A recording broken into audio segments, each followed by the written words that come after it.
going on, guys? Welcome back to the Trench Grenade channel. This is going to be episode 2 of Nuke Our Parks, a series where I talk with the Last American Outlaw and Risky Krisky about topics going on in kind of the two-way community and in just our lives. And this is just going to be things that we're thinking about naturally. We'll bring it up. Some of it is stuff that you guys have sent in and asked us to bring it up. So by all means, stay in the comment section. Let us know what you want to see. Let us know what kind of topics you kind of want brought up. And it could be anything about training, two-way, specific weapons, what our thoughts are. So get down there. Let us know what you think about the new series of Nuke Our Parks. Before we get too deep into it, guys, all these episodes will air in kind of a clockwise manner. So it'll always go Krisky, then my channel, then Outlaw's channel, and we'll just keep posting them. And maybe eventually we'll pick just one of our channels to post on, or maybe we'll post all episodes on all three. We're just going to kind of feel the waters and see what kind of works for our community, okay? With that being said, check out the Patreon, and the sponsor for today's video is Palmetto State Armory. As you're seeing this, it's 4th of July weekend, and they have ACOGs for $940 with free shipping. So if you need an ACOG, four times magnification, okay, I've used it for a decade, and they got them on sale for $940 with free shipping. So get down there, you can head over to PSA and get yourself a good optic. With that being said, Outlaw, Krisky, what's going on? How are we doing tonight? What's up, man? How are you guys? I'm excited about what do we call this? Video podcasting number 2. So yeah, I'm happy. I'm excited. We got a lot of questions. I'm digging it, man. This is cool. This is a nice little dynamic we have, and I think we're accomplishing good outcomes as far as circling back on the topics and coming to a maybe not an agreement, but just a general direction that I think is safe for the viewers. So good stuff. Hope y'all are doing safe. Guys, the drink So for the guys, video. one of the things, Go ahead. this is what we were trying to talk about. So as you guys are watching this on all 3 of our channels, we're trying this on an app, and we're having a hard time not cutting each other off. So we're never doing it intentionally. We're trying to, you might see some long pauses, and you might see us cut each other off and have to do a stop. It's just because there's a little lag in everything that we're doing. Exactly. Guys, the drink for the video is a Yingling on my end. What do we got going on across the board here? Looks like we got a Monster and the Modelo, the Mexican beer in the big cup. Okay. So guys, as we get through these topics and as we Thank start God there's no covering Bud stuff, Light. exactly. As we start covering stuff, we encourage you guys, get caffeinated or whatever you're taking, your pre-workout, your beer, and just enjoy as we go along. And with that, first thing we're going to talk about tonight is going to be, let's see, do you guys want to do a serious note or not so serious? Drop it, bro. You got the questions. Okay. So we're going to start off with, let's see, having one build, okay, or having multiple builds. So the first topic is going to be, guys are always asking, what should my designated marksman build be? What should my field gun build be? Kind of like Brass Facts. I saw Risky posted today his take on a Brass Facts rifle, and that was an awesome video. But I think guys get really concerned in, I need to have a build for CQB. I need to have a build for long range. I need to have a build for night vision. This is my, whatever build. This is my hunting build. So what are your guys' thoughts on having one go-to rifle and training and prioritizing with that, or did you guys have multiple different builds with multiple different either barrel lengths or optic setups, or maybe you're running PEC 15 or a D-ball A3 on one gun, and other guns you don't? What are your guys' thoughts on that? Do you have multiple weapons or just one designated build? I'll start it. So it's probably not a fair question, as I'm a trainer in the firearms industry and also kind of a gun tuber. So I have a lot of guns. But I did a video on this called, a professional setup. So I think ultimately, money not being an issue, I have a professional setup, which is kind of what you'd see most guys from SOCOM get, which for me is a 10.5 or 11.5 upper with a red dot on it, some sort of a laser. Right now I think I have in-gals on everything. Maybe I have a few LA5s left. And so a red dot and a light and an in-gal, and then 14.5 with a low power variable optic, still an in-gal, I think I got an Acro P2 on my main rifle that sets at 12 o'clock and a light. And my idea is if I'm daytime, I'm going to take a low power variable optic. If I know that it's going to be nighttime, then I'm going to take the 10.5 inch where I still have a magnifier to flip. And I say that because when I was in this current conflict, one of the things that I noticed the most that was an issue was as I was started with a red dot, and I'm looking up into buildings who might be trying to kill me, and I can't see them because the red dot covers the whole window. I knew I needed some magnification. So that's kind of my setup right now that I take as if I had to have it today. Yeah, my my setup changes from time to time, and just like you guys, we have YouTube channels. We're gun guys. We've got some experience in the bag, so I have a few choices. But I will self-admittedly maybe say I might have one of the worst choices, but that goes again to how my approach is here. I live not in the suburbs. I live in the county, and I don't have a huge amount of land, but I'm not close to my neighbors. Even though in a neighborhood, right? We all have huge yards, and I'm close to a bunch of different potential bug out locations. Or I don't even really call them that. I just call them like contingency plans. We can go to my buddy's house here. We can go over there. We can go across state lines up here. We can ditch and go to the state below us. I've got family and friends all around. And my main concern is I want to have a weapon on me at all times. I'm not trying to go out and get into trouble. I'm trying to avoid it. Like, because my thought is until my family's safe, none of that matters. I'm trying to get them to safety. So having something short, handy, I can use day and night, super lightweight, very accurate, no frills. That's what I'm all about. So my main gig, and we were talking about this before we started. I don't have a suppressor, mainly because I don't want to have to deal with the ATF again, and it's something that I'm going to have to do. I'm procrastinating. I'm being difficult, but I have a 10.5 inch SBR, and the only reason I got the SBR for guys who like my channel and think I'm a sellout for getting that is because I did it myself. I didn't buy it, and the wait time was less than a month.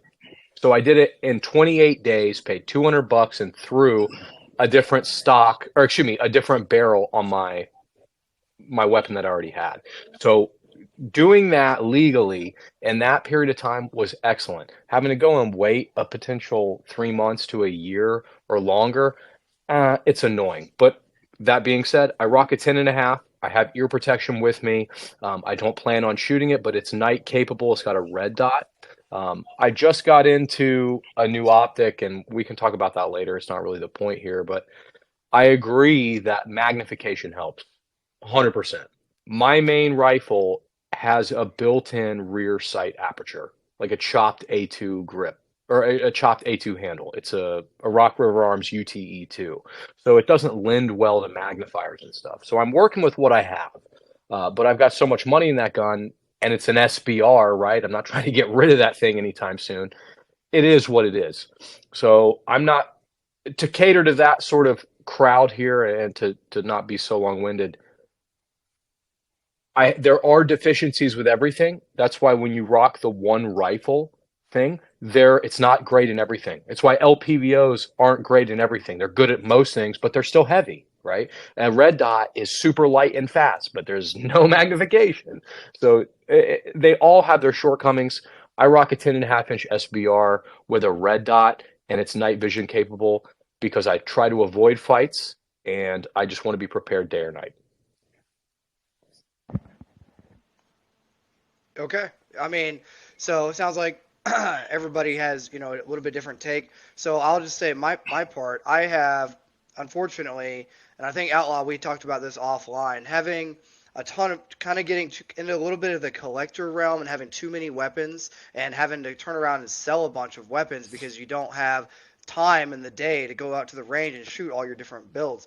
So if I could give one piece of advice to anybody watching this who wants to not collect but actually train, it would be maybe get three ARs, one with a 10 and a half or 11 and a half inch barrel, one with a 16 and one with maybe an 18, or just get two 16s and just build them all out with a different optic setup and just run the heck out of them instead of getting different complete like an AKM, a G3, an FAL, you know what I'm saying? So I am gearing now towards having less rifles but better perfect rifle builds. So maybe 3 to 4 perfect builds as opposed to 8 half-built rifles.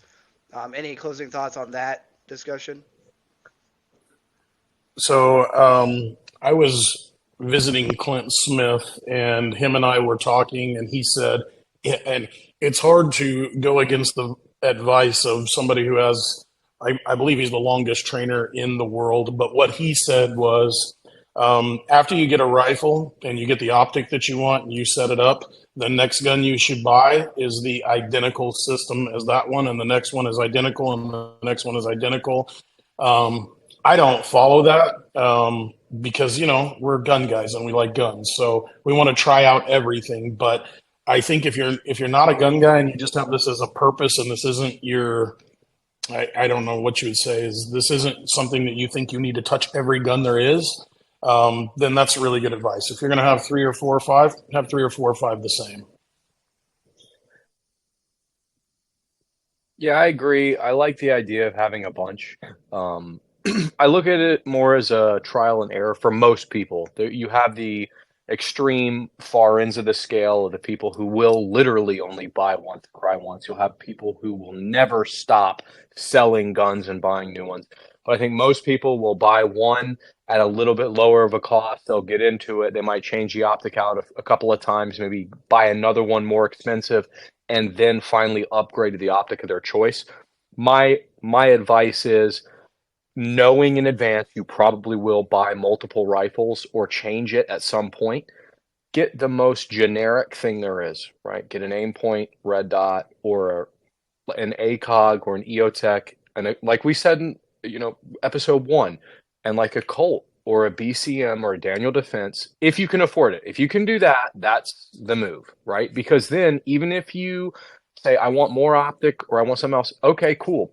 Get another upper or get another rifle and put that optic on that one and get yourself the other name brand accessory for that rifle and do it right so you have those perfect builds. That's going to save you money in the long run.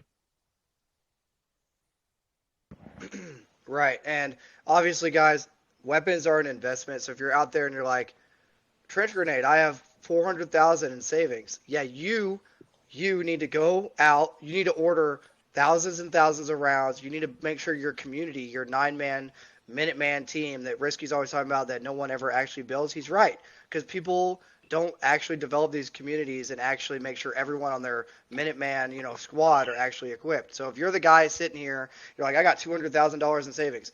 You need to have like at least 50 rifles. You know what I mean, for your community. And I'm just throwing a number out there, but you need to make sure you have enough to be able to outfit everybody in your community. Because guess what? They're going to know you got 400,000 in savings, and they're coming for you when the boog kicks off. Okay, and this is going to lead us directly into the next topic. The optic. What optic have you guys used the most? Slash, what optic have you used the most and had the best success? And what optics have you purchased and basically been like, this was horrible, I would never do it again? And guess what? If you're some company that ends up seeing this video, guess what? If you make bad product, then people need to know. If you make good stuff, people need to know. So I'll open it up. Outlaw, I guess we'll go with you first. What optic have you carried the most, and how many years? What experiences have you had with it, and what would you recommend the best, and what would you say don't touch? Is this strictly for AR-15 gas gun platform? No, bolt guns too. Anything. I think a lot of Okay, guys are going to so gravitate towards handgun and rifle, but if you have experience with long guns, and guys, when I say long guns, we mean DMR like bolt guns. Okay, that's what a long gun is. okay, so I have a lot of experience with optics. I Most of my stuff that I do is long range. What I teach is long range. I have the Cold War world record. I did that with a Cullis. I have broken between binoculars, scopes, and spotting scopes. I've broken 11 different Vortex optics. So I am not a Vortex fan. I have a video on it. People, the people who have broke them say that they're broke and they're like, oh, yeah, mine broke too. And then the people who are fanboys don't. And they're like, oh, you just abuse your equipment. No, I really don't. I just use it a lot. Um, and so I'm not a Vortex fan at all.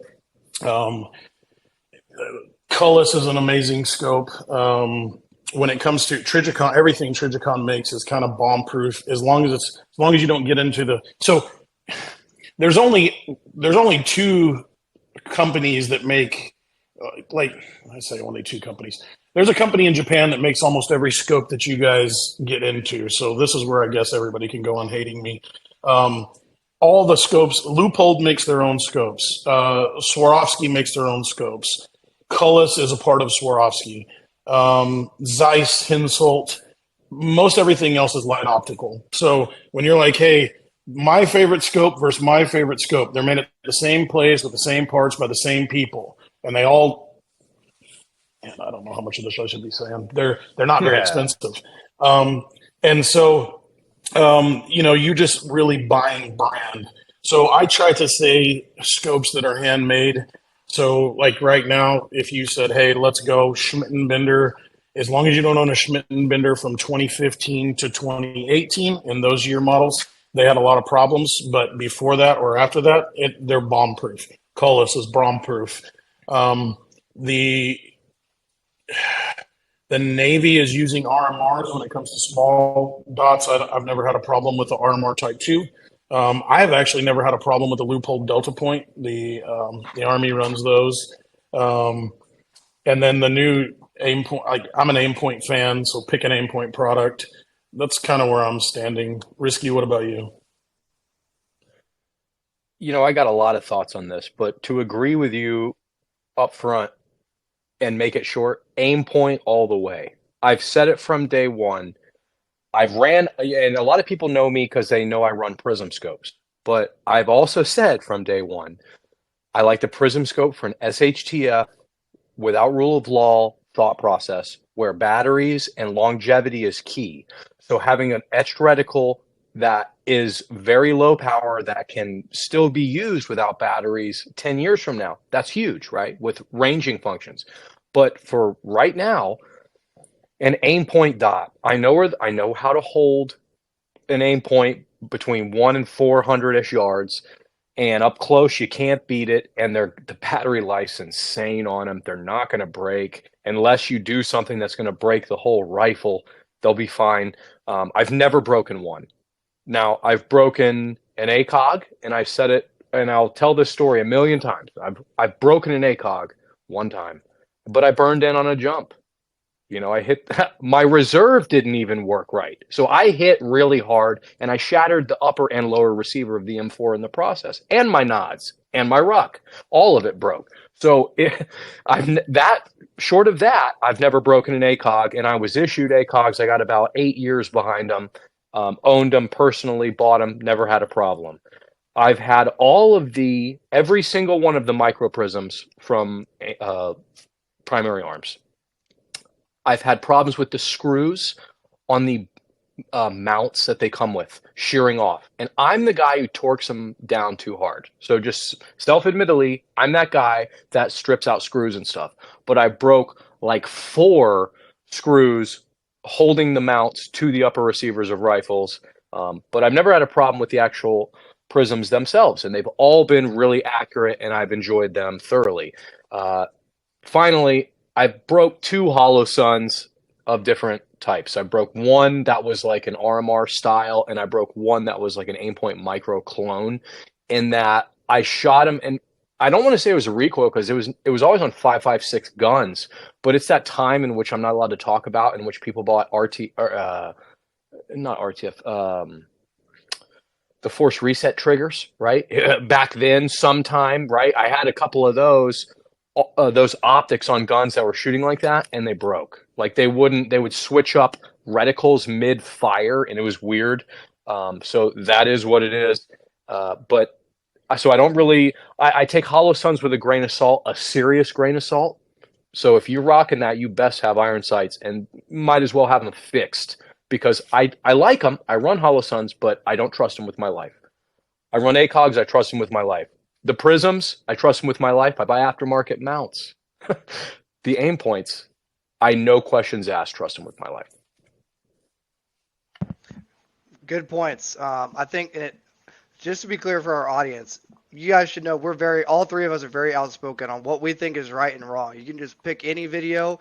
So this is not Sage. These two don't even know the questions or the topics beforehand. And I'm only pulling it from kind of our audience, just where your guys' comments. With that being said, I have in one class alone, in a 2-week class for medium range marksmanship through an ACOG, I think we put 6,000 rounds for each week. 4,000 rounds. Okay. I think if you were lowballing it and you weren't shooting, because it was the Army's ammo, right? So you could literally shoot as many rounds, as hard as you wanted to work, and as many times as you wanted to get back up onto the firing line to keep shooting. You could physically shoot as much ammo as you could. With that being said, and I'm actually glad I have this sitting here, my favorite optic in the world is the ACOG. However, there's a reason that there's a huge indent out of this helmet. Because the eye relief on the ACOG will literally, and this is not dramatizing this, it will literally give you, what's it called, vertigo? I had vertigo for 2 days at the end of that course. The reason I had vertigo is because every time that thing was hitting me in the face, there's going to be some internet commando like, how is your favorite optic going to be the one that put you out of commission? That's because we fired 6,000 rounds from different positions, and literally with the appropriate eye relief. If you're wearing a ACH, okay, that isn't painted on there, and I've painted this helmet 2 times, so every time it just comes back, okay. With that being said, and no, I'm not shilling for Trijicon. They don't even know who I am. PSA does though, and there's a link down below for ACOG on sale. Awesome. So with that being said, the ACOG is, if you need a magnified optic and you need it to make it to the battle with you, the ACOG is it. I'll tell one quick anecdote with that, and I don't want to harp on my military experience too much, but when I was a Bradley commander, the armor personnel carrier, okay, fires a 25 millimeter. When I was a Bradley commander, all of my crew had ACOGs, and on the side of the hull of the turret, there's little things where you clamp your barrel into to hold your weapon on the side of on the inside of the vehicle, but it's on the hull of the turret. You clamp your weapon there, and guess how often you touch your weapon when you're a Bradley crew member? Once to put it in, and once to pull it out when you leave the vehicle. That's it. It stays there. For months and months, those things rattled and rattled every day, just shaking against the side of the Bradley, slamming against it thousands, probably millions of times. And none of my soldiers' weapons lost 0 or had a damaged ACOG. That was from my mechanized experience. I've never even seen them break. I've seen PEC 15s break on airborne operations jumping in. I've never even seen an ACOG break. So the fact that Risky's broke is a testament that he freaking came in hard. So with that being said, my favorite optic definitely is the Trijicon ACOG. If I don't need magnification, it's definitely an Aimpoint CCO, okay, close combat optic, or the T2, okay, if you can afford it. And for handguns, it's definitely going to be, and my battle buddies here, Outlaw and Risky, are going to probably not like this answer, the Holosun EPS handgun sight. I have had really good experience. Maybe they haven't. Outlaw shaking his head. I'm going to open it up to him for his experiences with the Holosun EPS. I just can't see them. I don't know why. When I look down the sights at a Holosun, I don't know if it's something with astigmatism in my eye, but I lose the entire dot, and it doesn't matter which dot I change it to. I can't see Holosun. So I have switched everything over to either a Trijicon SRO. I have a couple of RMRs, or I'm really digging this new aim point. What is it? The Acro P2. That is my favorite one so far. But I That thing's realize huge. everybody, like lots of people, yeah, it is. A lot of people love the Holosun, and I'm not knocking them for that. I just can't see them. Like, I just can't. I will say I've ran quite a few people with vertigo as a firefighter, like 911 calls, and that's no joke. So for you to get vertigo, man, we have, it's an inside joke, but you guys over at Station 52, you know what I'm talking about. We ran this frequent flyer, and this man had vertigo for real, but it was a joke. He's got vertigo, and we used to say that around the station all the time. Ran about 200 calls a year from that dude. But as far as the ACOG, I agree with you, man. Like, people will hate on this, and I didn't even get into the math until I started the YouTube channel because people were like harping on it like it didn't happen. I'm like, I don't know why they're like hating on this until I looked into it. When I went to LRM, or Long Range Marksman School, they had sniper school instructors come around to Fort Bragg, and they would select some people from each company or whatever, and you'd go. And it's sort of like squad designated marksman, very similar, but they push it out to 1,000 yards. And you also use M14s and stuff, or like if you have 50s in your unit or whatever. So I'm out there, and the initial thing is you got to qualify with your ACOG and your M4, and you got to hit it 1,000. So we're hitting 1,000, and it's not easy. And it's, again, You're there's missing much too. better things that you could use for this, right? So let me Yeah. preface that. But we're making hits at 1,000 meters with ACOGs and 14 and a half M4s. So they're accurate. They're very accurate. And all of this other stuff, like, it's minutia, right? It's all back to the training. You got to have bomb-proof equipment helps, but it goes back to how many reps and sets have you done? How much dry fire? How have you done? Are you familiar with basic marksmanship skills? Do you know the tenets of what you're supposed to be doing? Have you done them before? That is the most critical part here. Yeah, and guys, there's a video. I posted it today. It's just a short. It's of me in Alaska in a course. And what Risky's talking about, yes, you're missing. You're not going one round. So the max effective area range of an M4 is 600. Okay, so anything past 600 is, if you can even see it, is lucky as hell. You're aiming at the stars and you're lucky to hit it. So 500 is point target, which is a person. 600 is area. That's in meters. Okay. But if you go watch the little short that's on my channel from yesterday, from when you're seeing this, you can see a bunch of dudes, or you can hear them in the background shooting M4s with ACOGs, and you hear a ton of steel. That steel is ringing from 100 all the way out to 700 meters. Okay. Now, the reason why it's out there, because in order to graduate the course, you had to hit from 100, 200, 300, 400, 500, but you didn't have to hit it in one round. You had a couple rounds per, because you got to think. And then you had to qual 36 or above on the qualification, 36 out of 40, right? But the reason we're saying you can do it is because the Trijicon ACOG has stadia lines that make sense for people like me, right? Dumb people like me. It has a chevron. The tip of the chevron's 100. The notch in the middle of the chevron right below is 200. And the post is 3. After that, guess what? There's a number, a 4, a 5, and a 6. Guess what those correlate to? How many hundred of meters? So that's why we're saying they're bomb proof. And everything we've talked about is, we disagree on Holosuns, but guess what? I'm just a poor active duty guy. So, you know what And I'm saying?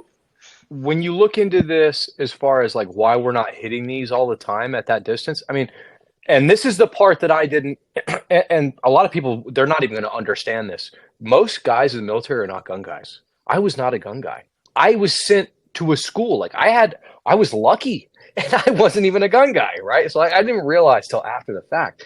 And it's because when you look at like what's an acceptable accuracy for a rifle, right? A couple MOA, right? Some people want to say one MOA, but 2 MOA, 3 MOA for an assault rifle variant of some sort, right?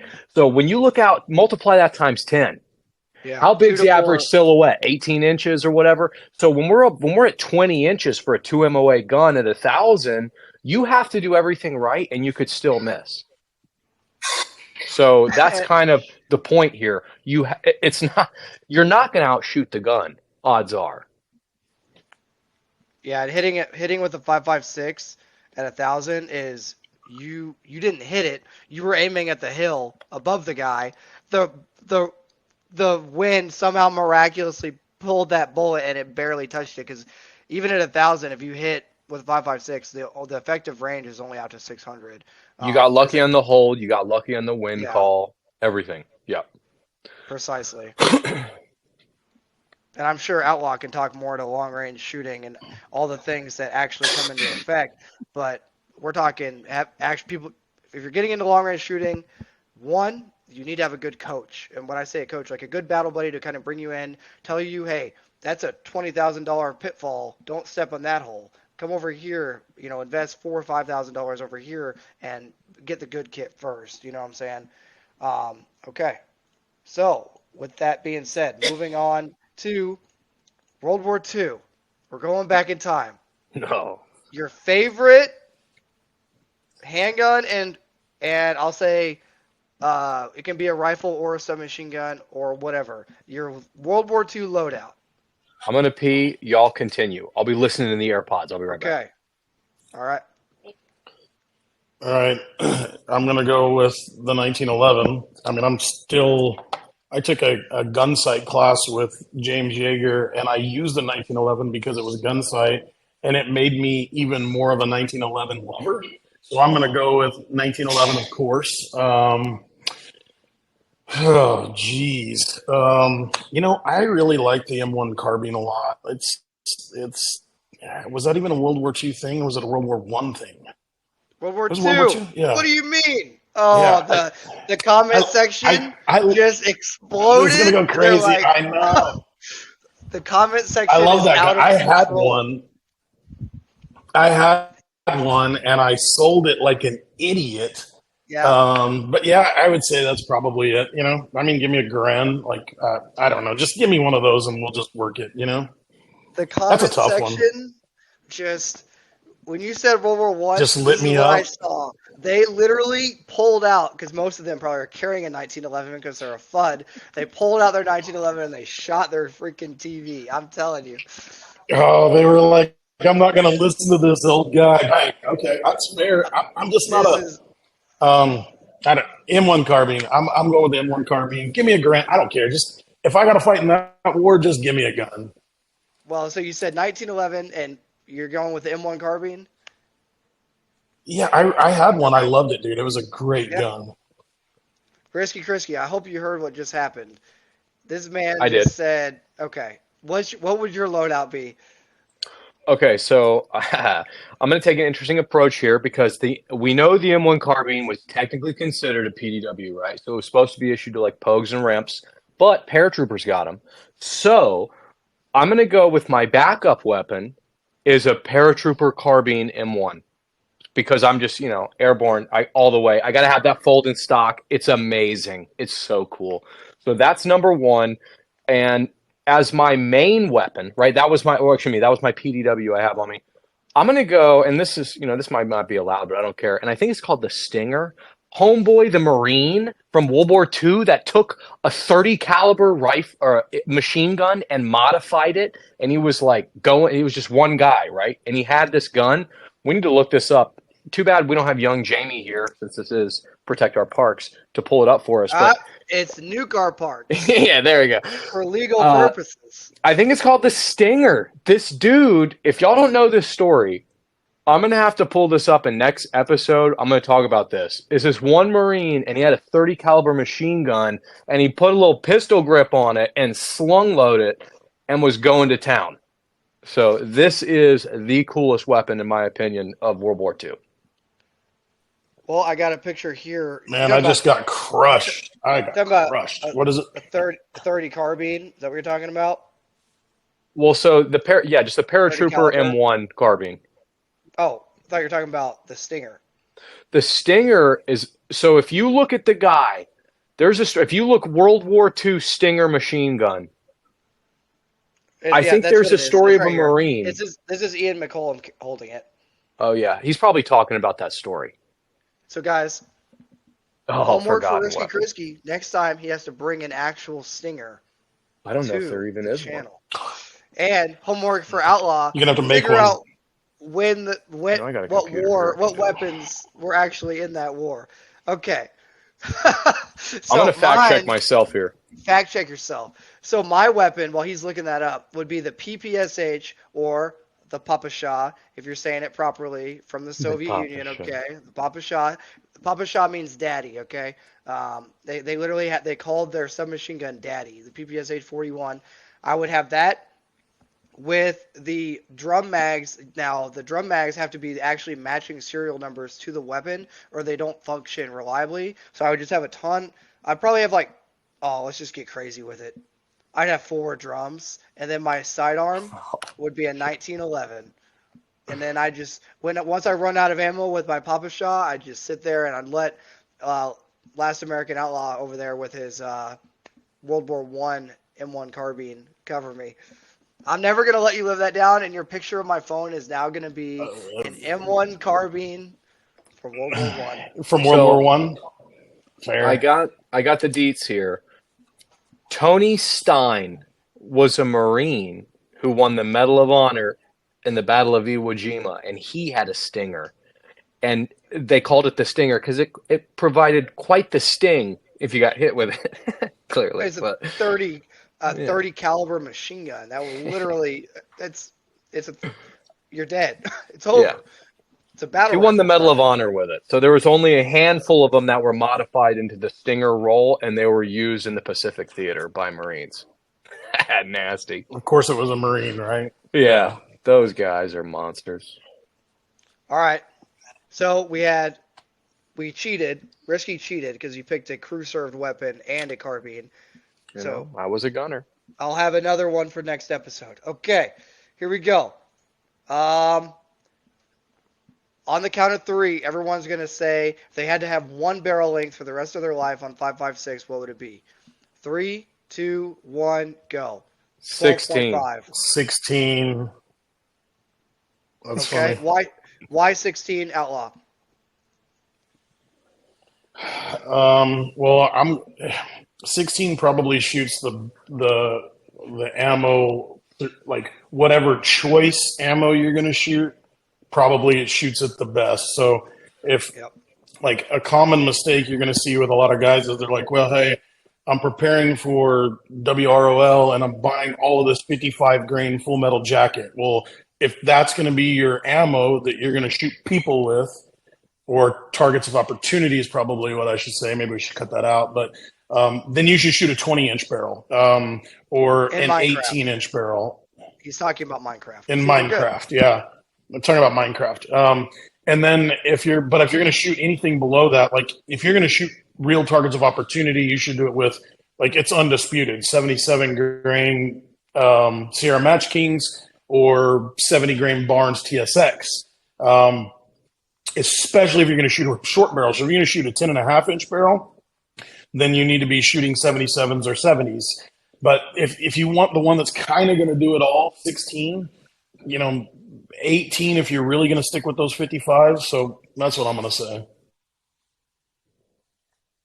Okay, Risky.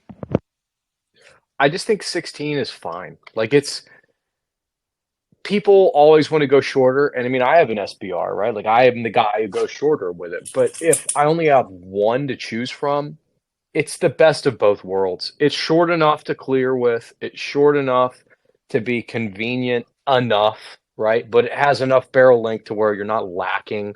And you do a 14.5 and have an inch and a half barrel or flash head. I don't care, right? But the whole thing is like that range 14.5, 16. I think it's the sweet spot that does both. Obviously, 20 is the best. If we really want to look at it for lethality, 20, 9 times out of 10 is going to be the most lethal. But that sucks, right? Who wants to carry around a 20-inch rifle? Some old Marines, some guys that really like that. That's cool. Like I understand that, but you can clear houses with 16s. They did it in Fallujah with 20s. You can still reach out and touch people at 400 or 500 with 16s. They do it all the time. I did it with 14.5s at 1,000, right? So I think it's just, it gives best both ways. I'm actually gonna modify mine. I don't. So, do I get a freebie to modify it a No, little you bit? failed. You are a no-go. Okay. I'm I'm gonna marking Yeah, it keep. here. that's No cheating. go. You've got to show. So You've got to say why you 12.5. want the 10.5 So now. so Well, 12. 12.5. He So wants a 7. I so heard it. here's the funny part. I've shot 14.5s the most, obviously. I advocate, so I shoot 14.5s the most. I advocate the most for the 16-inch, but my dream is to just have a 12.5 and just hope to God there's nobody out at 400 or past. But honestly, if I had to pick and I could rethink it, it would be a 14.5 just because I have so much trust with that barrel length and capability. Like these guys just said, the capability of the round at farther ranges and grouping is so much better with the longer barrel out to 20 inches. So if I could rethink it, it would be 14.5 just because of the belt of trust and actually grouping at range.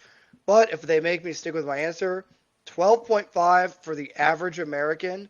For the average dude watching this, if you got a 12.5 and 3,000 rounds of ammo under your belt training with that 12.5, man, you're going to be a freaking asset. With that being said, I own a 10.5, a Mark 18, allegedly in Minecraft, and I regret going to a 10.5. I wish I would have just went for a 12.5, but at the time that I bought that weapon, the 10.5 was all the craze, and everyone was getting a Mark 18. Now I wish I had 2 more inches of barrel because that's 2 inches. Regardless of what they tell you in Minecraft, those 2 inches are a big, big deal. Okay. Any I don't other have the thoughts on that? time. I don't have the time on a 12 and a half. I've never shot an 11 or 12 of any kind. I've just never done it. When I got the SBR that I have now, my goal with it was to get what's the shortest I can go and it still be to the professionals, right? To the guys who do this more than myself.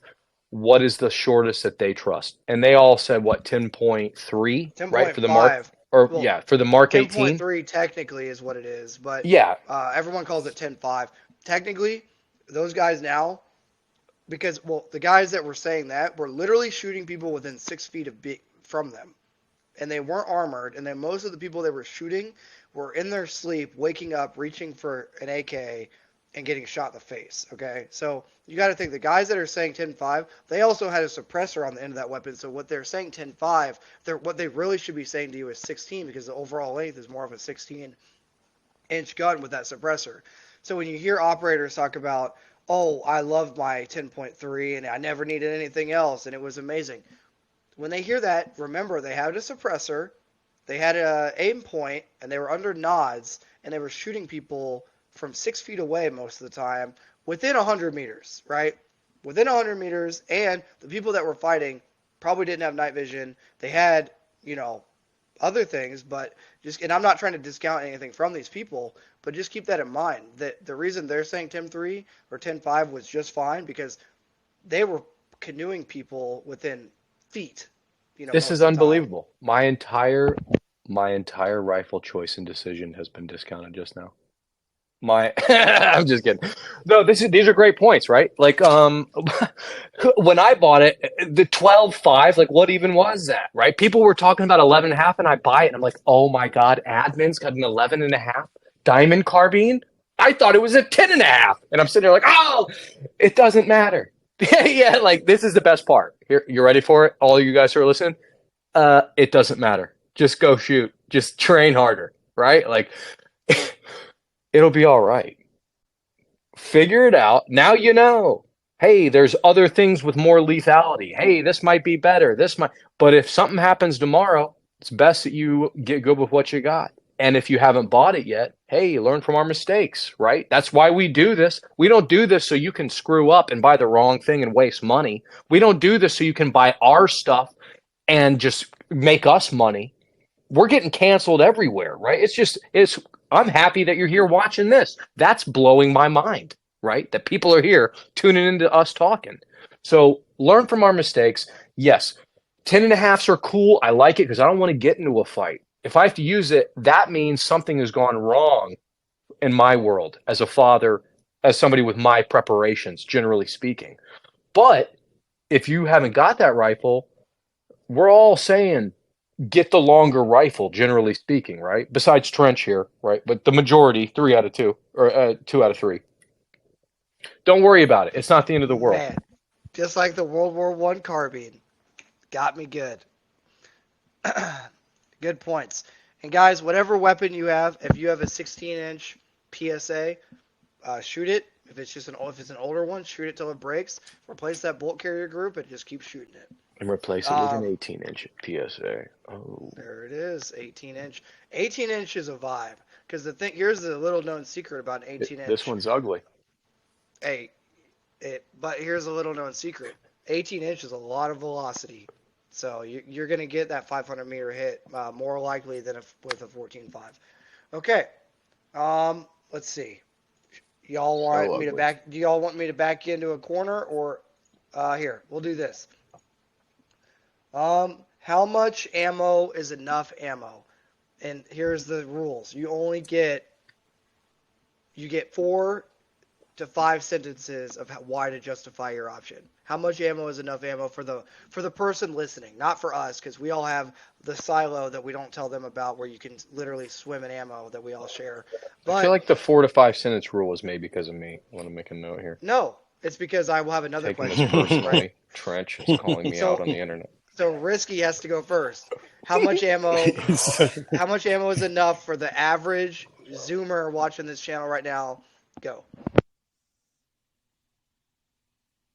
Is enough? That's a very loaded question, right? So I'm going For to assume WROL. by For the WROL. question you mean I'm not buying ammo again, ever, right? So I would say 5,000 rounds per gun. And that's on the low end. And I don't have 5,000 rounds a gun. So I'm speaking as somebody I need to meet that requirement. So 5,000, maybe an ideal of 10,000 per gun. Hey, wait, let me just go back to this. Is it for WROL or for the Yeah. rest of you shooting? WROL.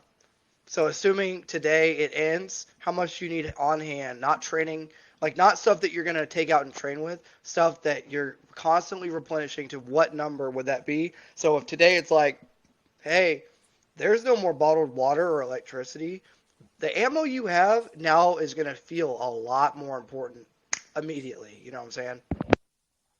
Okay, so Risky, maybe you want to change that to for WROL and not for the rest of your life. Yeah, I think 10 grand. 10 grand's a solid number as a minimum. Okay, mine's 30 loaded magazines. So it's going to fall under just less than 1,000 rounds.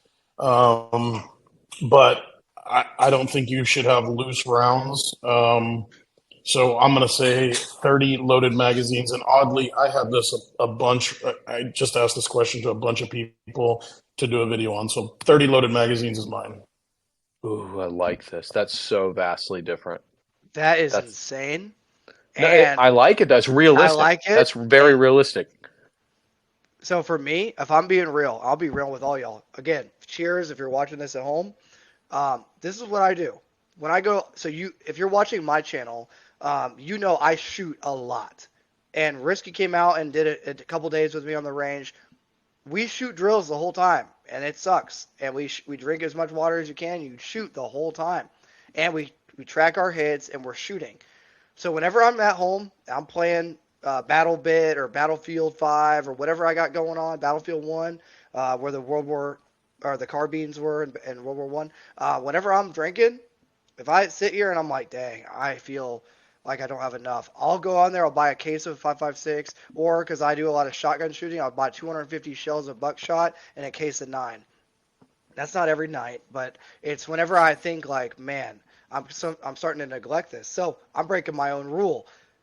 Minimum 5,000, 5,000. That's for your rifle and your handgun. Not including, I'm going to go against what Outlaw's saying, not including your 7 loaded mags on your kit and your 5 loaded handgun mags. So 5,000 and 5,000 for 9 mil and 5.56. On top of that, 7 rifle mags already full, 5 handgun mags already full. This is great. I really feel like so I wanted to give you the book answer, right? This is according to the book, if you're not going to have resupplies as a civilian and you're going to live throughout whatever event that takes place, you probably won't have to shoot more than maybe 100 to 500 rounds if you're lucky. But what if you do? What if you have to train? All of that stuff. That's where my number comes from. Realistically, I think the about 1,000 rounds for your rifle, but loaded, ready to go. That's more realistic. I mean, let me throw another number at you. Y'all are gonna love this. The internet's not gonna know what to do with this. I spent a year in Baghdad and I went out every day, every single day. Well, maybe there was a day or two I didn't. I took 2 weeks off and came back home for R&R. But I was going out on patrol every day. And I didn't have to reload any of my magazines at the end of the entire deployment. I shot less than one magazine. So that's going out in Baghdad every single day, right? And it's less than 30 rounds. So realistically speaking, we might more than likely not shoot anywhere near this much. My goal was to give you a little bit of padding. I'll actually disagree, even though I've never been to Baghdad. I've never been to Iraq or Afghanistan at all. Actually, I've done a lot of anti-Russia stuff, and that's I think Outlaw. We've talked in great detail about this, what I've done. But so I've never fired a round in anger ever. But with that being said, I also didn't expect my car today to break down outside the gym and battery not start. So I'm more of a what is it, pessimist? Yeah, I'm a pessimist when it comes to if I get into 1 or 2 engagements and now I've dumped 5 or 6 magazines, I want to be able to just the last thing I want to have to worry about is if I do have the opportunity to get back to wherever I have that ammo, I don't want to be worrying about having to go take ammo from somebody else. I want to just have my own and not have to risk myself anymore. To be fair, for that number though, I was blasting people with shotguns left and right. So the rifle was it was a little bit of a different time, and I was a gunner, so I didn't like people around my vehicle, if you know what I mean. But that being said, all these things combine into what? Into almost nothing other than just like, hey, here's some guy's experience, here's his experience. How did these warriors deal with it? Here's a guy in MACV SOG shooting 800 rounds in a mission, coming back with 6 rounds, right? Here's another guy who did a deployment and didn't fire once. Here's another guy's done 3 deployments, didn't fire once, right? There's so many things. The safe thing is understand, have as many rounds as you can afford, use them, shoot and train, but realize that this is not probably going to go down the way your mind is like fantasizing it. It's going to be real fucking boring and really it's going to suffer. You're going to suffer through it. It's going to suck. That was a good 5 sentences, wasn't it? Like between all of us, You know, solid 5. it's an F. All right, where Marking was an it F leading now, for Trench? this. Where was the next leading? Where were you going with the next question? He tried to Uh, reel us in with the rules. well, man. I see that. Um, so I guess with that being said, what? So this one will be. I'll give you both a few seconds because I don't want to like sharpshoot you or corner you, right? But what gun have you carried the most in your life, and do you still own it? Go.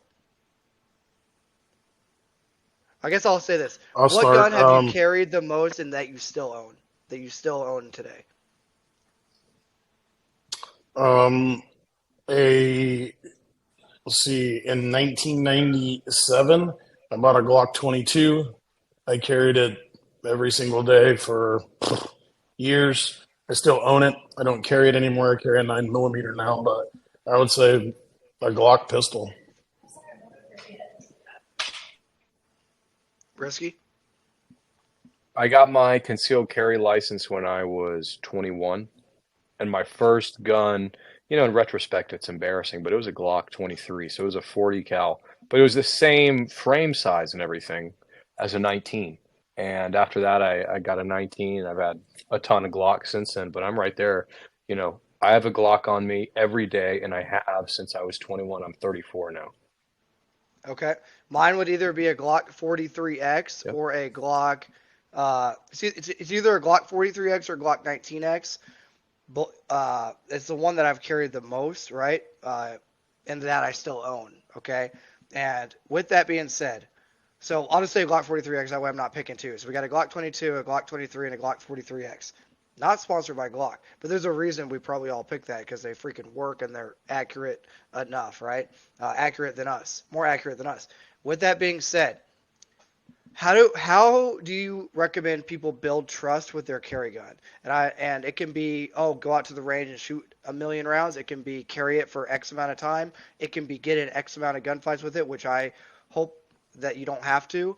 It can be whatever advice you have, because I recently have bought a replacement Glock 19 Gen 5 because I had a Glock 34 Gen 5 stolen from my household goods when I moved to South Carolina. Um, Thank you, Army.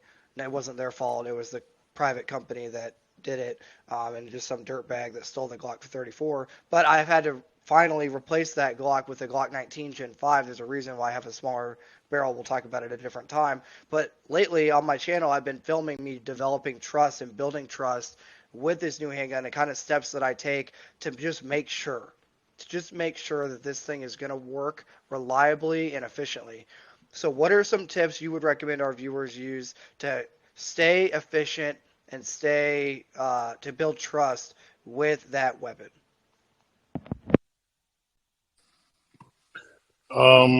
I'll start it. So, um, I think one of them, since this isn't live, I think we can show this. One of them is you need to handle your gun a lot. Um, I draw my gun a lot. This is, I guess I probably, who cares? I don't care. If you have to pull this gun on somebody, and I've pulled a gun on people thousands of times in law enforcement, um, and not shot them, you're probably going to have to pull a gun on somebody and say, stop. That's the great thing about being in America. Stop right now.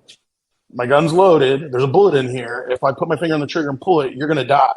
But stop. First, you need to be just comfortable holding your gun, touching your gun. Every time you pick your gun up, you're holding it correctly. Most of you probably aren't holding your Glock correctly. You should watch my video on how you're actually supposed to hold a Glock. But shameless plug. But you're, and then I think the rest of it is, I think going back to the first one that we did on Risky's channel, I told you that we took a group of Ukrainians, and in 40 hours of dry practice, they were freaking lethal with their guns. So if you just have a lot of dry practice with your gun, it's lethal. And then I think on a pistol, one, I'm just going to be completely like, you're going to hate this when I say this, but I would take a Glock out of the box, load it, and carry it. I trust them that much. But I've shot, 150,000 rounds out of a Glock in my life. I mean, I don't even know if I don't even know if the number is not higher than that. I shot a Glock a bunch. But I would say, for purposes of this, you take the gun out, and you shoot it 500 times, and it doesn't malfunction on you. Carry it. Yeah, I would agree with you generally speaking. Like dry fire and just handling the firearm and drawing it from concealment or however you're going to carry it. And if you're going to open carry it, well, bless your heart. I think you should conceal it. But nonetheless, drawing it, getting those reps and sets down correctly to a point where hey, when I draw it, a couple a couple of times out of 10, I'm going to get caught on my t-shirt. Maybe I should do a double grab on the t-shirt, or I need to move it here. And how do you know that? Because you carry it a lot. So dry firing it, handling it, carrying it a lot, knowing how it works with you and how you wear your clothes and all of that is critical to you becoming more ready to carry it, more comfortable with it, and then shooting it enough to where it can handle my ammo, it can function properly through the magazines that I have. I've tried them all with all the ammo that I use, and I know that it hits, and I know where the hits and holds are if that applies to my firearm.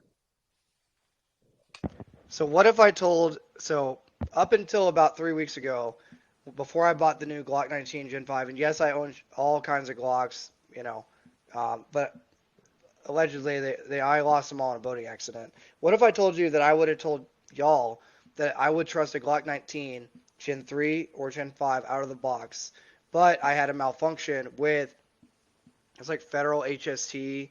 I don't know. I'm really bad with carry ammo. I just buy it and I throw it in a thing, and then I just shoot it on accident a lot. So while I was doing this break-in period of this Glock 19 Gen 5, I had a malfunction with the freaking HST hollow points, and I literally thought I'd probably fired 400 to 600 rounds to that point that day with Full Metal Jacket, just getting the gun as hot as I could, keep shooting, no cleaning, right out of the box. Right, it's all on camera.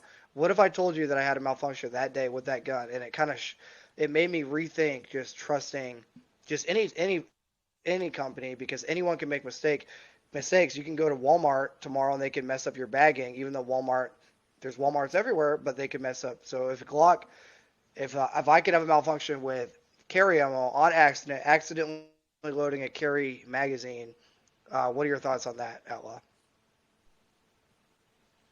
So, man, this is kind of something that I'm not calling out the industry on this one, but I am wondering um, with the 2020 frenzy on firearms. I'm a little worried that in order for firearms manufacturers to catch up, that the quality may have went downhill on quite a few things. As a matter of fact, I was literally just talking to one of my friends and was thinking, can I even trust a Daniel Defense or a BCM or, you know what I mean, if it was a 2022 made gun? The answer to that overall is yes, but it's a thing that's in my brain. But that's where I say I still trust the Glock. HK, it doesn't matter. Tap rack bang, like clear the malfunction, start moving. But dude, you got a point. I mean, shoot, maybe I heard that the Shadow Systems pistols that have the compensator on them, some guys love them, and some guys are having to shoot 500 rounds before they love them. I have had I a don't journey. like. You have it too, yeah. So I don't know. Like that's a tough one. I would say give me a Glock and I'll still carry it. But I mean, at this point in time, man, I've been shooting for 2 decades now, almost 3 decades. Um, just give me a gun and I'll shoot it and I'll work my way through it. Even if, and I feel like a lot of that was I learned on an old Sig 22 that every time I shot that gun, it stovepiped. So I just got used to tap rack bang, you know. So I think it depends on your level of training, but man, that's a tough one because you never know when you're going to get a bad pistol from anybody. Yeah, it goes back to just putting rounds through it. You don't want to be one of those guys who gets it and puts 5 rounds through it and then says it's safe.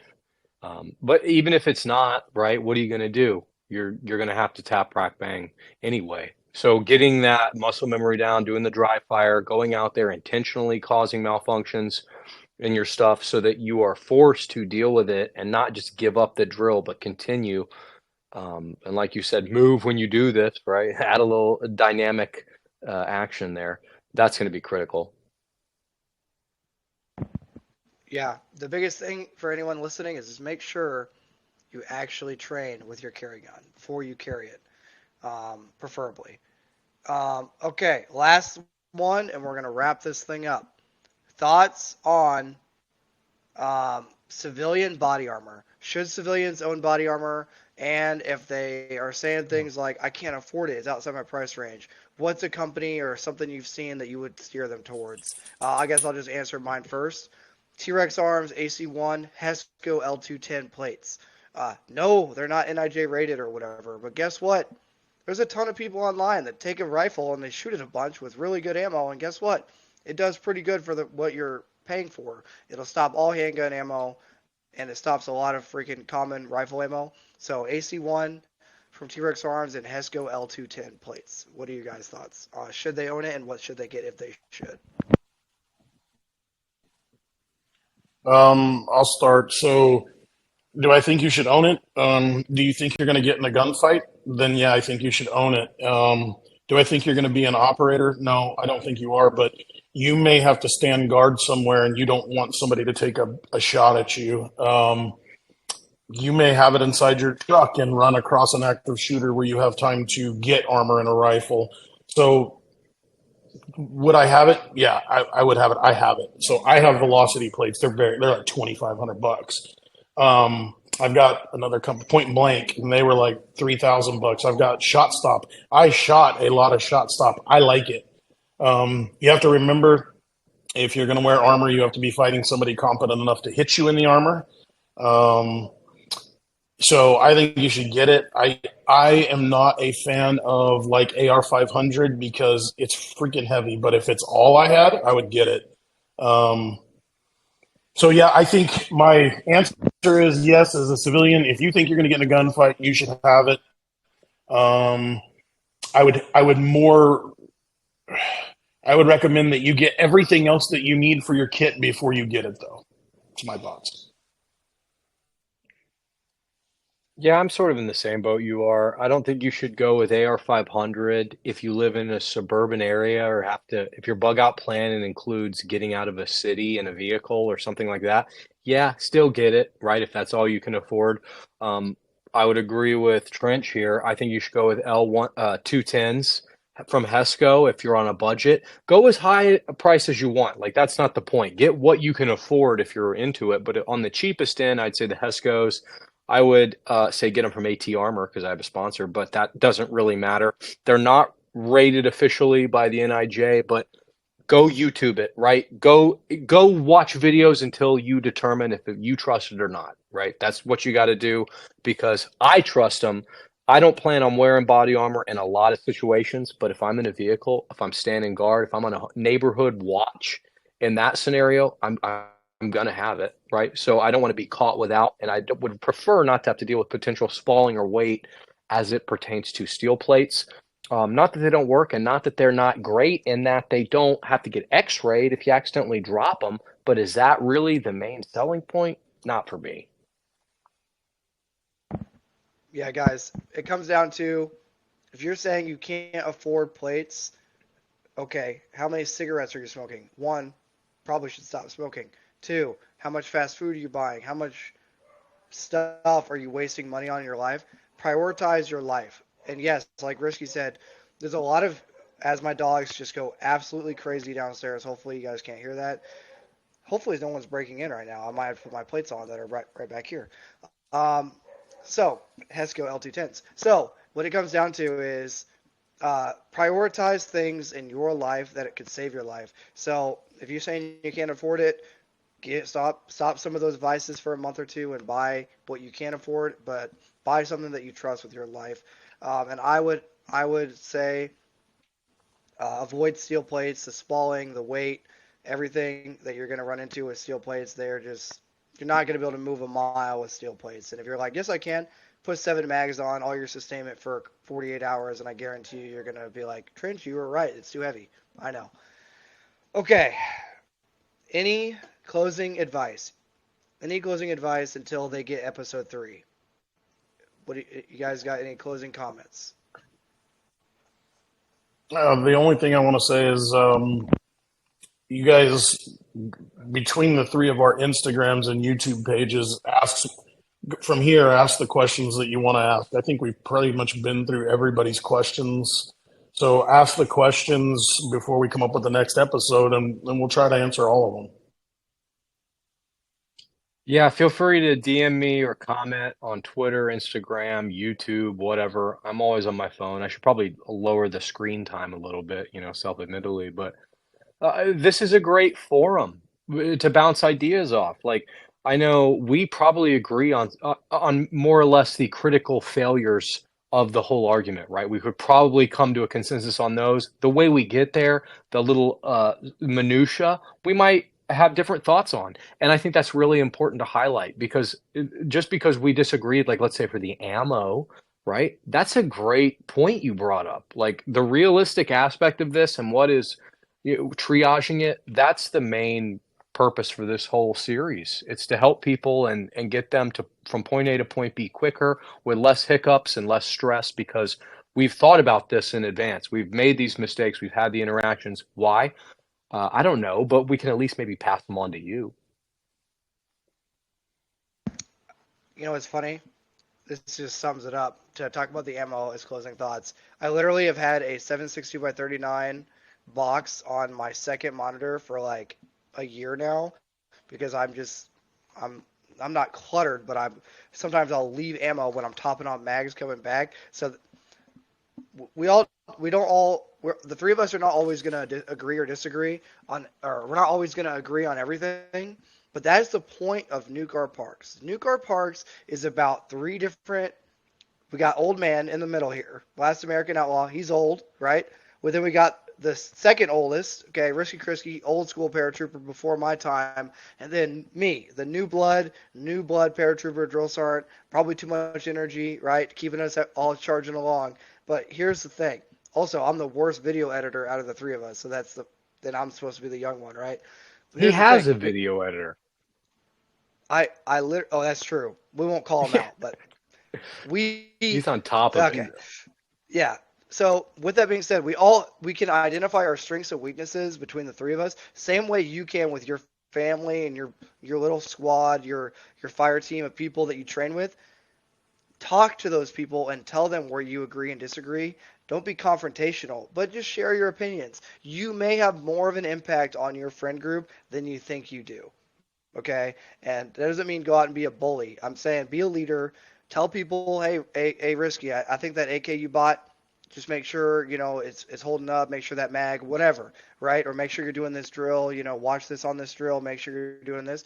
But at the end of the day, I'm not being a you-know-what to him. I'm trying to help him get to the end state of where he can cover my back, I can cover his.